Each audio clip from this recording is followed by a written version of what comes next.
கர்த்தருக்கு ஸ்தோத்திரம். இயேசுவின் பகிரங்க வருகை எப்படி இருக்கும் என்றும் அப்போது என்னென்ன சம்பவங்கள் நடக்கும் என்பதை குறித்தும் இந்த பதிவில் பார்ப்போம். தற்போது எந்த நேரத்திலும் நடக்கப் போவது இயேசுவின் ரகசிய வருகையாகும். ரகசிய வருகையில் ஆயத்தமாயிருக்கிற பரிசுத்தவான்கள் எடுத்துக்கொள்ளப்படுவார்கள். அதன் பிறகு பூமியில் அந்திகிறிஸ்துவின் 7 வருஷ உபத்திரவ காலம் இருக்கும். அந்த 7 வருஷ முடிவில்தான் இயேசுவின் பகிரங்க வருகை நடக்கும். அப்போது இயேசு பூமிக்கு இறங்கி வருவார்.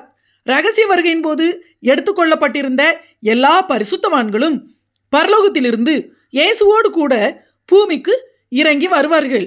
எல்லோருமே மறுரூப சரீரத்தில் இருப்பார்கள். பூமிக்குரிய மாம்ச சரீரத்தில் இருக்க மாட்டார்கள்.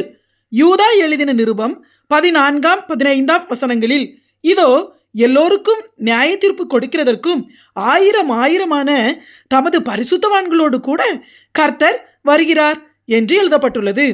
இயேசு வெள்ளை குதிரையின் மீது அமர்ந்தவராய் இறங்கி வருவார். ஆயிரமான எல்லா பரிசுத்தவான்களாகிய நாமும் வெள்ளை குதிரைகளின் மேல் ஏறி இயேசுவோடு சேர்ந்து பரலோகத்திலிருந்து இறங்கி வருவோம். நாம் அப்படி வரும்போது எப்படிப்பட்ட வஸ்திரம் அணிந்திருப்போம் தெரியுமா? வெண்மையும் சுத்தமுமான மெல்லிய வஸ்திரங்களை அணிந்திருப்போம். நாம் ஒவ்வொருவரும் ஒவ்வொரு வெள்ளை குதிரைகளின் மேல் ஏறி இருப்போம். வானத்திலிருந்து இயேசுவின் பின்னாலேயே பூமிக்கு இறங்கி வருவோம். எப்படி இருக்கும் நினைத்து பாருங்கள். வெளிப்படுத்தின விசேஷம் 19 அதிகாரம் 14 வசனத்தில் பரலோகத்தில் உள்ள சேனைகள் வெண்மையும் சுத்தமுமான மெல்லிய வஸ்திரம் தரித்தவர்களாய் வெள்ளை குதிரைகளின் மேல் ஏறி அவருக்கு பின் சென்றார்கள் என்று எழுதப்பட்டுள்ளது. சரி, அப்படி வரும்போது இயேசு எப்படி இருப்பார் என்பதை பார்த்துவிட்டு இயேசுவும் நாமும் பகிரங்க வருகையில் எதற்காக பூமிக்கு இறங்கி வருவோம் என்பதை குறித்து பார்ப்போம். நாம் வெண்மையான சுத்தமான மெல்லிய வஸ்திரம் அணிந்திருப்போம். ஆனால் இயேசு இரத்தத்தில் தோய்க்கப்பட்ட வஸ்திரத்தை, அதாவது சிவப்பு நிற வஸ்திரத்தை அணிந்திருப்பார். காரணம், அவர் நமக்காக பாடுபட்டு இரத்தம் சிந்தி தமது ஜீவனை தந்தார். அதை உணர்த்தும் விதமாகவே அவர் இரத்தத்தில் தோய்க்கப்பட்ட சிவப்பு நிற வஸ்திரத்தை அணிந்திருப்பார். நாம் அவருடைய இரத்தத்தால் கழுவப்பட்டு பரிசுத்தமாக்கப்பட்டதற்கு அடையாளமாக மெல்லிய வெண் வஸ்திரம் அணிந்திருப்போம். வெளிப்படுத்தின விசேஷம் 19 அதிகாரம் 11, 13 வசனங்களில் பின்பு பரலோகம் திறந்திருக்க கண்டேன். இதோ ஒரு வெள்ளை குதிரை காணப்பட்டது. அதன் மேல் ஏறியிருந்தவர் உண்மையும் சத்தியமும் உள்ளவர் எண்ணப்பட்டவர். இரத்தத்தில் தோய்க்கப்பட்ட வஸ்திரத்தை தரித்திருந்தார் என்று எழுதப்பட்டுள்ளது. இயேசு தம்முடைய சிரசில் அநேக கிரீடங்களை அணிந்திருப்பார். இயேசுவின் வாயிலிருந்து கூர்மையான பட்டயம் புறப்பட்டு செல்லுமாம். ஏன் அவருடைய வாயில் பட்டயம் இருக்கிறது என்று கடைசியில் பார்ப்போம். இயேசுடைய வஸ்திரத்தில் ராஜாதி ராஜா, கர்த்தாதி கர்த்தா என்னும் நாமம் எழுதப்பட்டிருக்குமாம். இதே பெயர் அவருடைய தொடையிலும் எழுதப்பட்டிருக்குமாம். மேலும் இயேசுவின் கண்கள் அக்கினி ஜுவாலையை போல் இருக்கும். அவருடைய முகம் வல்லமையாய் பிரகாசிக்கிற சூரியனை போல இருக்கும். அவருடைய சிரசும் மயிரும் வெண் பஞ்சை போலவும் உறைந்த மலையை போலவும் வெண்மையாக இருக்குமாம். அவருடைய பாதங்களாகிய கால்கள் உலைக்களத்தில் காய்ந்த பிரகாசமான வெண்கலம் போல இருக்கும். இயேசுவின் பரலோக தோற்றம் எப்படி இருக்கிறது பாருங்கள். நாமும் அப்படித்தான் இருப்போம். ஏனென்றால் பரலோகத்தில் நாம் இயேசுவுக்கு ஒப்பாயிருப்போம் என்று எழுதப்பட்டிருக்கிறது.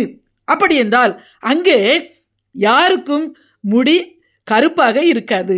எல்லோருக்குமே வெண்மேகங்களைப் போல வெண்மையான முடிகள் தான் இருக்கும். நம்முடைய தலை வெள்ளையாக இருக்கும். அதற்காக கவலைப்பட வேண்டாம். அந்த வெண்மையான முடிகள் மிக மிக அழகானவையாக, மிகவும் நேர்த்தியாக அழகாக இருக்கும். நம்முடைய முகங்களும் சூரியனைப் போல தகவென பிரகாசமாக இருக்கும். சரி, பகிரங்க வருகையில் எதற்காக பூமிக்கு இறங்கி வருகிறோம் என்றால், அந்திகிறிஸ்துவோடும் அவனுடைய ஜனங்களாகிய துன்மார்க்கர்களோடும் யுத்தம் செய்வதற்காக வருகிறோம்.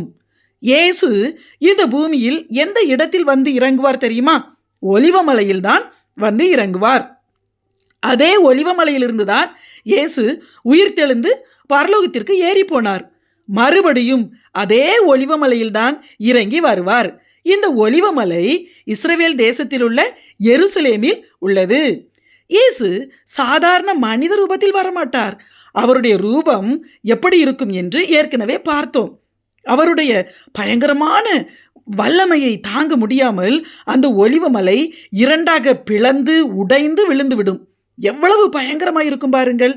சகரியா தீர்க்கதரிசியின் புஸ்தகம் 14ஆம் அதிகாரம் 4, 5 வசனங்களில், அந்நாளிலே அவருடைய பாதங்கள் கிழக்கே எருசலேமுக்கு எதிரே இருக்கிற ஒலிவமலையின் மேல் நிற்கும். அப்பொழுது மகா பெரிய பள்ளத்தாக்கு உண்டாகும்படி ஒலிவமலை தன் நடு மையத்திலே கிழக்கு மேற்காய் எதிராக பிளந்து போம். அதனாலே ஒரு பாதி வடபக்கத்திலும் ஒரு பாதி தென்பக்கத்திலும் சாயும் என்றும் தேவரீரோடே எல்லா பரிசுத்தவான்களும் வருவார்கள் என்றும் எழுதப்பட்டுள்ளது. இயேசுவின் பாதங்கள் ஒலிவமலையில் நின்றவுடனேயே அவருடைய வல்லமையை தாங்க முடியாமல் அந்த மலை கிழக்கும் மேற்குமாக இரண்டாக பிளந்து உடைந்து ஒரு பாதி வடக்கு பக்கமாகவும் இன்னொரு பாதி தெற்கு பக்கமாகவும் சாய்ந்து விழுந்து விடுமாம். இரண்டு துண்டான ஒலிவமலைக்கு நடுவில் மிகப்பெரிய பள்ளத்தாக்கு உண்டாகிவிடும். அந்த பள்ளத்தாக்கின் வழியாக எருசலேமில் உள்ள ஜனங்கள் ஓடி போவார்களாம். என்ன ஆச்சரியம் தெரியுமா? அதாவது இந்த மலையை குறித்து பார்ப்போம். இப்போதே அந்த ஒலிவமலை இயேசுவின் பகிரங்க வருகையின் போது உடைந்து போவதற்காக ஆயத்தமாகிவிட்டது. எப்படி தெரியுமா? கொஞ்ச வருஷங்களுக்கு முன்பு ஒலிவமலையில் ஒரு பெரிய ஸ்டார் ஹோட்டல் கட்டுவதற்காக அந்த மலையின் கல், மண், பாறை போன்றவற்றை ஆராய்ச்சி செய்த போது அந்த மலையின் நடுப்பகுதியில் மிகப்பெரிய ஹாலோ ஸ்பேஸ், அதாவது வெற்றிடம் இருப்பதாகவும் மலையின் உள்ளே வெடிப்பு இருப்பதாகவும், அதனால் அந்த மலையில் எந்த பெரிய கட்டடங்களும் கட்டக்கூடாது என்றும் கண்டுபிடித்து சொல்லியிருக்கிறார்கள். தீர்க்க தரிசனம் எவ்வளவு துல்லியமாக நிறைவேறி வருகிறது பாருங்கள். அந்த ஒலிவ மலையில் இயேசு வந்து இறங்குவார். அவரோட கூட நாமும் வந்து இறங்குவோம். அப்போது பூமியில் உள்ள எல்லாருடைய கண்களும் காணும்படியாக இயேசு வருவார். வெளிப்படுத்தின விசேஷம் 1ஆம் அதிகாரம் 7ஆம் வசனத்தில், இதோ மேகங்களுடனே வருகிறார், கண்கள் யாவும் அவரை காணும், அவரை குத்தினவர்களும் அவரை காண்பார்கள், பூமியின் கோத்திரத்தார் எல்லாரும் அவரை பார்த்து புலம்புவார்கள், அப்படியே ஆகும், ஆமேன் என்று எழுதப்பட்டுள்ளது. இப்படி எல்லோரும் பார்க்கும்படியாக இயேசு பகிரங்கமாக இறங்கி வருவார். ஒலிவமலை பிளந்து விழுந்து விட்டதால் அதன் நடுப்பகுதியில் உண்டான பெரிய பள்ளத்தாக்கின் வழியாக இயேசு இஸ்ரவேல் தேசத்தில் உள்ள அர்மகுதோன் என்ற இடத்திற்கு செல்வார். நாமும் இயேசுவுக்கு பின்னால் அங்கே செல்வோம். அந்த அர்மகுதோன் என்ற இடத்தில் அந்திகிறிஸ்து பூமியில் உள்ள எல்லா ஜனங்களையும் ஏமாற்றி இயேசுவுக்கு எதிராக யுத்தம் செய்வதற்காக கூட்டி சேர்த்து வைத்திருப்பான். அங்கே இயேசுவுக்கும் அந்திகிறிஸ்துவுக்கும் இடையில் மிகப்பெரிய யுத்தம் நடக்கும். அந்த யுத்தத்தில் இயேசு ஜெயிப்பார். அந்த அர்மகுதோன் யுத்தத்தை குறித்து வேறொரு பதிவில் தெளிவாக பார்ப்போம். இயேசு அந்திகிறிஸ்துவை பிடித்து உயிரோடே அவனை நரகத்தில் தள்ளிவிடுவார். அவனுடன் சேர்ந்து இயேசுவோடு யுத்தம் செய்ய வந்த எல்லோரும் இயேசுவின் வாயிலிருந்து புறப்படுகிற பட்டயத்தால் கொல்லப்படுவார்கள். இயேசு சாத்தானை பிடித்து பாதாளத்தில் தள்ளி 1000 வருஷமளவும் சாத்தானை கட்டி பாதாளத்தில் அடைத்து வைப்பார். அதன் பிறகு பூமியில் இயேசுவின் 1000 வருஷ அரசாட்சி ஆரம்பிக்கும். இயேசுவின் பகிரங்க வருகையின் போது உடைந்து போவதற்காக ஒலிவமலை ஆயத்தமாகிவிட்டது. ஆனால் அதற்கு 7 வருஷங்களுக்கு முன்பு நடக்க போகிற இரகசிய வருகையில் எடுத்துக்கொள்ளப்பட நாம் ஆயத்தமாகிவிட்டோமா? ஆமேன்.